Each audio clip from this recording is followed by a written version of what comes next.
అందరికీ నమస్కారం. Welcome back to way two media. ఈ రోజు మనం వార్తలు చూసుకున్నట్టయితే గద్దె దించడంలో కమ్యూనిస్టులు ముందు, వారిపై ప్రజలకు ఎంతో నమ్మకం.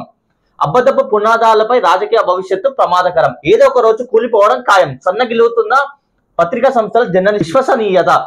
రాజకీయ పార్టీల పత్రికలవి వింత పోకడాలు.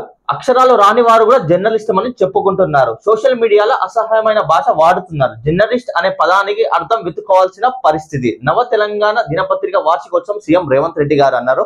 ఆనాడైనా ఈనాడైనా కాంగ్రెస్ అధికారంలోకి రావడానికి కమ్యూనిస్టుల సహకారం ఎంతో ఉందన్నారు.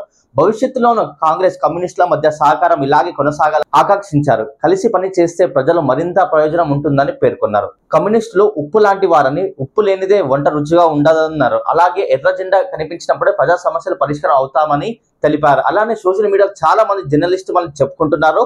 అసహ్యమైన భాష వాడుతూ ఫేక్ న్యూస్ క్రియేట్ చేస్తున్నారు. నిన్న సీఎం రేవంత్ రెడ్డి గారు యూట్యూబ్ ఛానల్స్ పై మండిపడ్డారు. మరిన్ని వార్తల కోసం మా వే2 మీడియా ఛానల్ ని సబ్స్క్రైబ్ చేసుకోండి.